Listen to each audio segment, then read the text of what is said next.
a man walked up to me and said, "You're an alcoholic, and the problem's in your brain." And I said, "Maybe so, but I'd rather have a bottle in front of me than a frontal lobotomy." So in previous videos, I talked about modes, the 7 traditional modes. I call them Glarian modes. And I talked about the 7 modes that can be built on or from a melodic minor scale. And I call those post-Clarion. I gave them Byzantine names. We talked about that. Right, now I want to review this in case beginners are confused. When you excuse me, when you approach modes, there's 2 different ways to do it. There's 2 perspectives. You can do the single scale derived approach, or the single tonic form. In other words, I talked about this, but let me show this in a simpler way, slightly simpler way, okay? So when you use this scale-derived perspective, let's say we have a C major scale, all right? Scale-derived. We're going to make a mode from 1 major scale. See, here's the tones of the C major scale, all right? And this scale, if you took the C tonic and you built a mode off of that, it would be actually the same as the C major scale. And you would call that mode, even though it's the same scale, the Ionian of C, because you built your mode on the first tone of this scale. And you see what happens is half steps are realized. Half steps in there.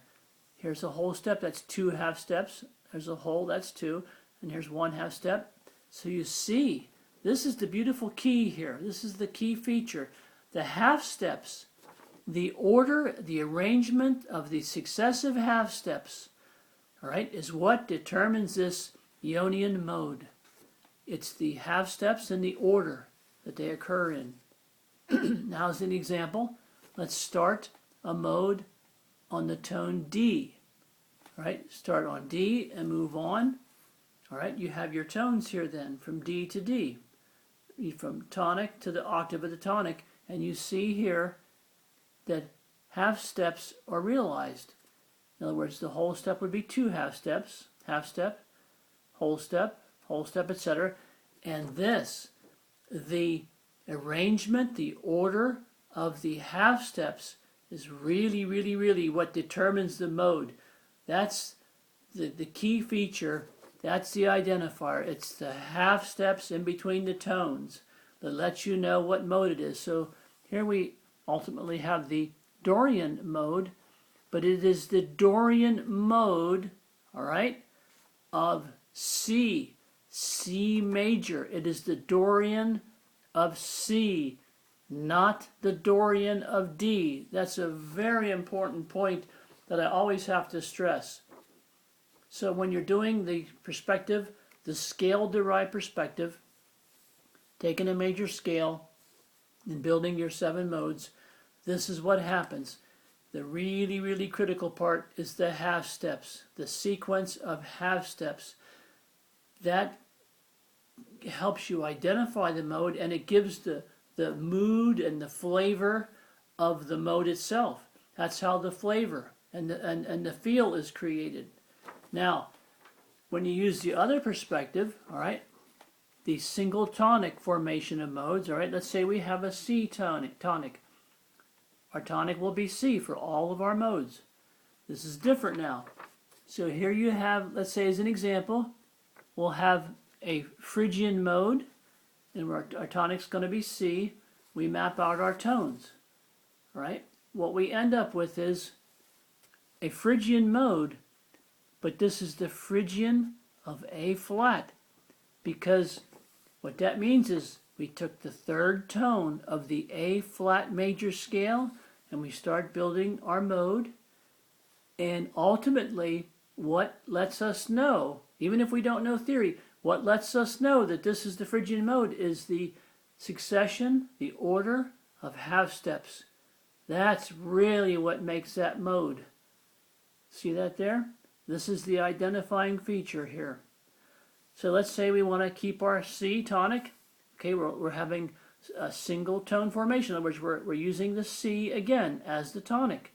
So once again, we place our C here, we map out our tones, and we discover that it has another different sequence of half steps. All right, and we find out that we have a Lydian mode. All right, because we see that the half steps tell us that. But it's the Lydian of G major. It's not the Lydian of C. It's the Lydian mode built on or from the G major scale, all right, because we took the fourth tone of that G major scale and we started our mode. Now, do you understand that? There's two different perspectives here, and you see that the half steps ultimately have the final say. The sequence of half steps ultimately have the final say. That's very important. Now, I showed this chart before. Let's go back to perspective number one. All right? Modes derived from one major scale. So we see if the modes, here's the modes, the traditional names for the modes built on or from a major scale. We see that we have all our modes, but they are all modes of G. That means of the G major scale. They're all the modes built on or from the G major scale. Now, granted, the ensuing name, in other words, the scale name that results, all right, will be a different tone for each name, all right? But the mode these will all be modes of the G major scale. And your end result will be you'll have scales, whether you use traditional name or my names from my system. Either way, you're still going to have, here's a G major, next mode is A minor, B minor, etc. So you see the modes are all of one scale, yet the realized scale names, all right, will have different tonics. All right? I want to make that clear in case I didn't make it clear before. Now you look at the other method, forming modes, all right, using only one tonic. So now you see, when you use only one tonic, all your resulting scale names, whether they be traditional or the names I use in my system, in my book, all right, either way, all those scales are going to have a C as a tonic. See, only one tonic. That's the one tonic perspective. But the difference is over here, the mode names then, the actual mode, this would be the Ionian mode of C, right? And the next mode, the Dorian, would be the Dorian of B flat major, because you took the second tone of the B flat major scale and you started to build your mode. So you see here that the modes, the full mode name, the proper name, would be different in each case, right? C, B flat, A flat, etc. But over here we would have the same tonic the whole way down, right? And just to compare the two, I know it's really hard to show this because of my small camera phone, but there's just two different ways here. And you can see the difference. It's hard to see, but that's what I've been trying to impart. Now you know why I showed these pages from my book. I showed the modes that can be built on or from the major scale, and just like I said before, all the tonics might be the same. It's a C, right? All the way down it's a C, but you see the names, the proper mode name is different. This is the Ionian of C, the Dorian of B flat, and the Phrygian of A flat. All right, you see how the tones change here, but here the tonic stays the same. And it's like with the melodic minor, it's the same thing. You have your modes that can be built on or from the melodic minor scale. That's a traditional name. My name in my system is minor major. But the point is, let's take an example here. the fourth mode, all right? The tonic's still C, but the mode is Lydian, Lydian of G, not C, G, and not only that, but since we're building modes on or from the melodic minor, this scale here, or mode, whatever you want to call it, would be the Lydian mode of G melodic minor. You took the G melodic minor scale and you started a mode on the fourth scale degree. That's how you get this. For some people, they say, oh, I understand it immediately. Other people say, oh, you know, I could never get it. I just can't get it. Well, that's what I'm trying to help you with. Now, you say, what does that have to do with the amplified circle of fifths? Well, once again, I'll show. I'll show what I just said, only with our circle. All you need to do is, if you're using the single scale derived perspective, all right? You're taking all your modes from a single major scale. All you need then on the amplified circle of fifths is one scale shape. For example, here is your G major scale. Okay, that's the tones that you find within the green border, within the green scale shape, all right? And what you can do is, with these tones, you can get all of the seven modes. I only listed 4 here, but from one scale shape, you can get all of the tones that you need for all 7 modes. The modes built on or from a major scale. You need only one scale shape, whether it be this or this. This is another same scale shape, only it's on the outer rings of the circle. Either way, you only need one scale shape. But when you want to locate on your amplified circle of fifths, you want to locate the 7 modes with the same tonic, all with the same tonic. Then you must move to different sheets, different graphs. In other words, if you want to keep your same tonic, let's say for your major scale or your Ionian mode, then you'd have it here on your amplified circle of fifths. And over here you have another mode, which would ultimately become your C minor 3 scale, and you would need to slide that scale shape down to get that. All right? Then you'd need to slide that scale shape again to get the C minor scale, you see? In other words, you need more than one amplified circle of fifths chart to map out the different modes when you're using the single tonic formation perspective. You understand? You see, you're going to need more room to make your various scale shapes. All right?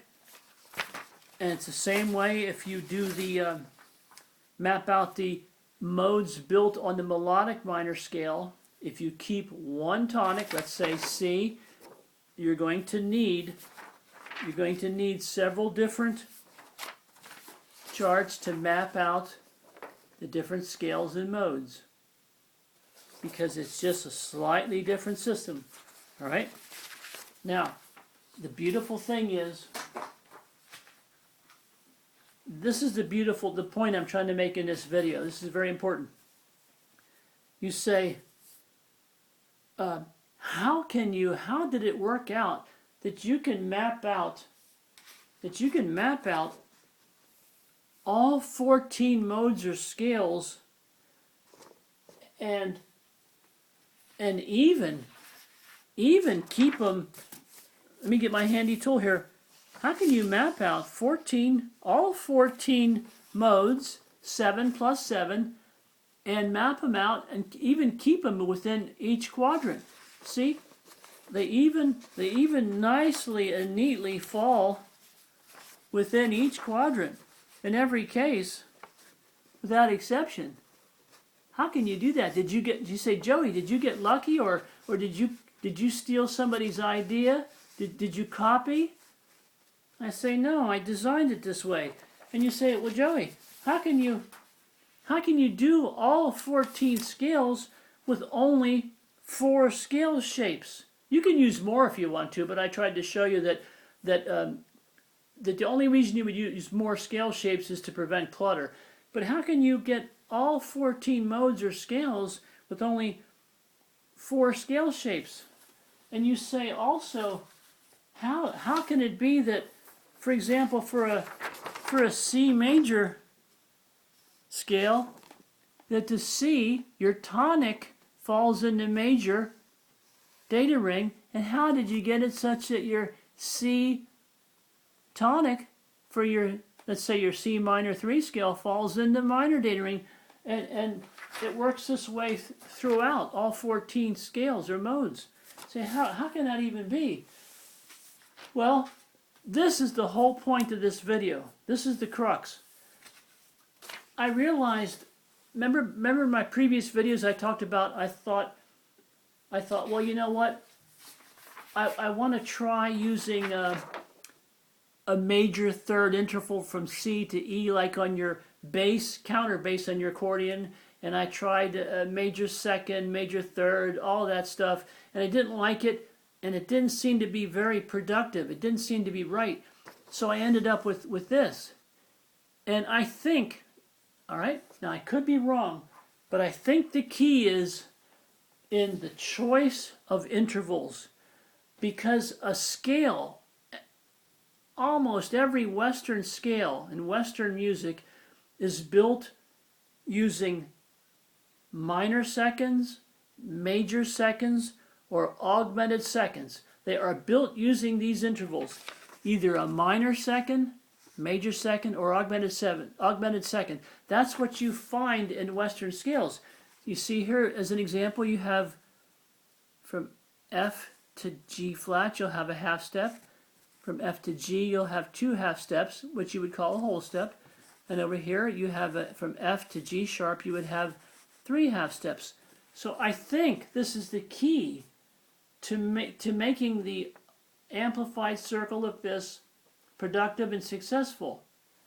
Because now you see, when you take that chart, you see that if you need a half step interval on your amplified circle of fifths, all right, you can always move to an adjacent contiguous pie slice. See, here's a slice and here's a slice.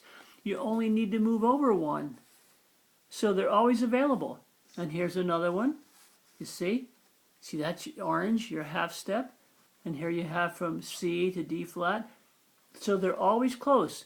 You have contiguous pie slices so that your half step intervals are always close. And then here's your 2 half steps, what you would call the whole step.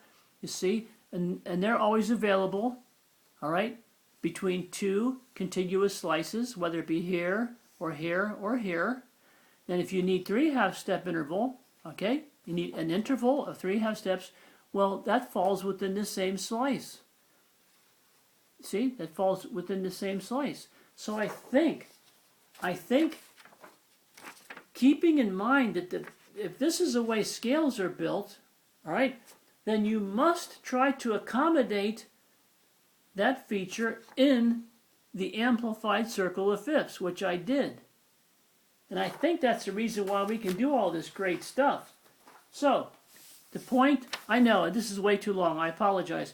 The point is, yes, I failed at developing the ultimate scale chord system, though I'm still working on it. I'll work on it till I die. And I failed to integrate that theoretical perfect chord into my already existing chord system.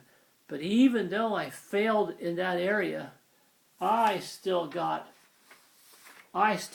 so many goodies. While I was failing, I got these ideas. And I don't want them to die, so I'm sending them out into the world to see what happens. And maybe you can make them better, or maybe you say it's a bunch of crap. I don't care. Either way, I give it to you, I hand it over. So thanks for being unbelievably patient, and have a great day.